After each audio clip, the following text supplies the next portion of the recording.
Let's take a look at what we're drinking today.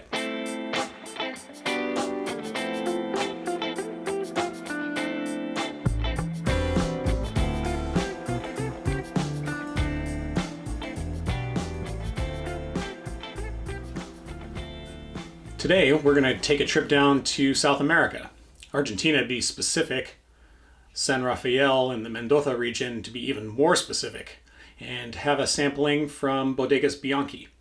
This is their Elsa label Cabernet Sauvignon, the 2018 vintage. Valentin Bianchi founded the winery back in 1928 after moving there from Italy. The name Elsa comes from the family matriarch. It's hard to talk about Cabernet Sauvignon without at least mentioning Napa and Sonoma. So, check. Moving on. Cabernet Sauvignon is grown all around the world. Outside of the United States, Argentina specifically has been doing a good job with their high altitude terroir to craft a very unique style of Cabernet Sauvignon. And let's open it up and see what's going on with the Elsa.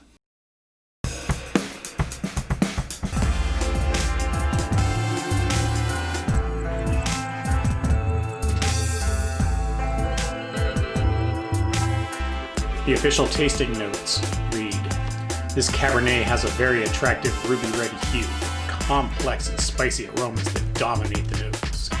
Red pepper, black pepper, and seductive hints of ripe red fruits typical from the San Rafael terroir. Due to the characteristics of our soil, some fresh mineral notes can be found which add youth and liveliness to this wine.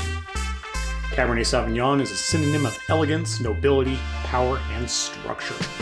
All of these aspects, in addition to its freshness and well-balanced acidity, provides an elegant, balanced wine that pairs with any kind of food. The wine is 100% Cabernet Sauvignon. Alcohol by volume is 13.9%. Total acidity 5.3 grams per liter. Residual sugar 2.5 grams per liter. And the pH is 3.72.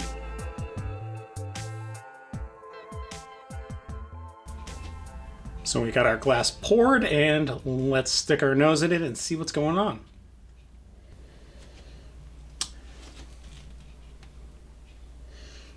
I'm getting black cherry, little astringent herbaceousness.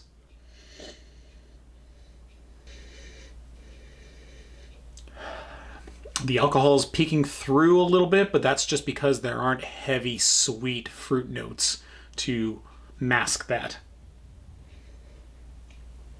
Perhaps, given its youth at 2018, it may do with a little bit of time to sit, but we're just going to give it a go right out of the gate.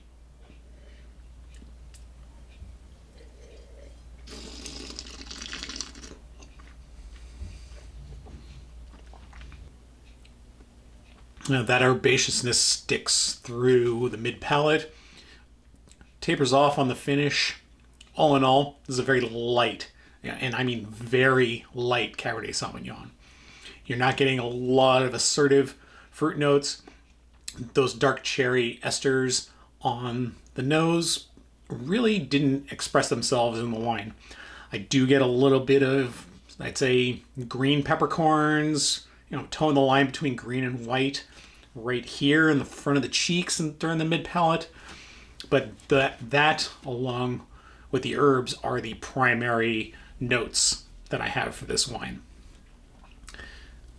Compared to some other Cab Sauvs that you'd find out there at around this price point, this one, I'd say, delivers a higher price to performance ratio.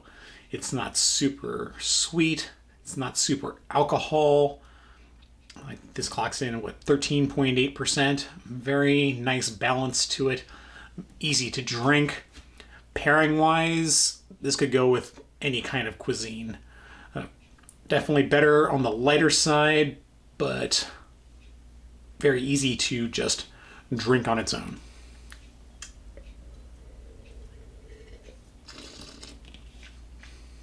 It's very nice how the nose gives you all of this concentrated flavor, and then the wine expresses it right at the front of the mid palate, but then just lets it all effervesce very quickly, I would say.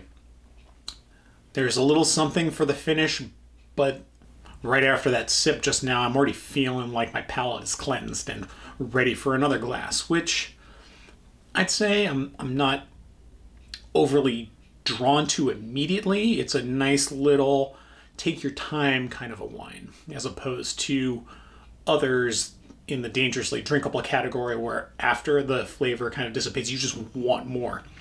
This very easygoing with that, and you could nurse this for a little while having a conversation with friends. After a quick cut, I snuck a little more wine in so I can appreciate the fresh nose a little more. And that would, I'd say, be the best part about this wine. The way it smells just draws you in and makes you want to drink it. With the wine coming with a Stelvin top, it's perfect for carrying around on the go. Throw this into a backpack, go for a little hike, have a picnic lunch at the peak of a mountain overlooking a valley. You'll have a great time. Plate of crackers and cheese, maybe even an orzo pasta salad. You'll be very happy.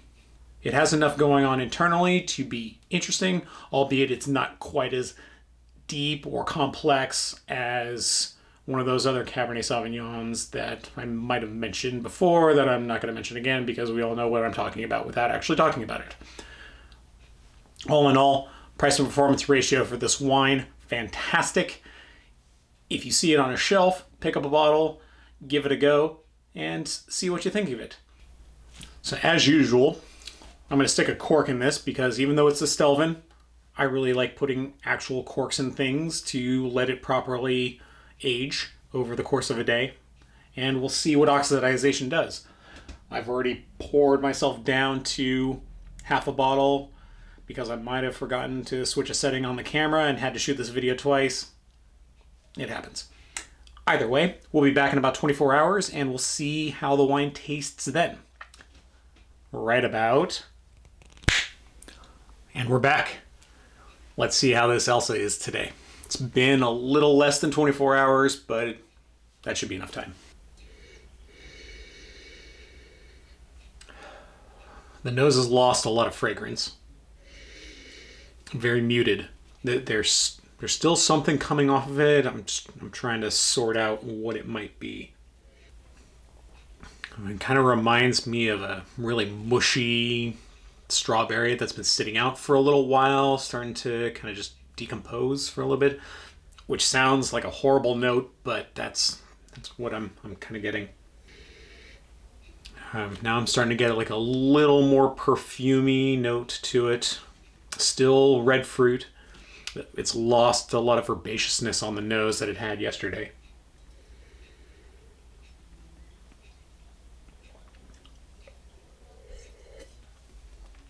There's some flavor. It's not much.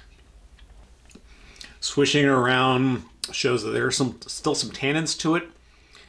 Fruit flavor-wise, I think maybe that strawberry note is pretty apt. It definitely tastes aged. So probably should have just killed the entire bottle yesterday, but for science, we're seeing what's going on. So oxygen is not this wine's friend. It is immediately once you open the bottle, but you want to drink this wine as soon as possible once it's open. So if you were to see this on the shelf and you picked it up, crack it open, pour it, share it, and make sure the bottle's done by the end of the night. Thanks for watching.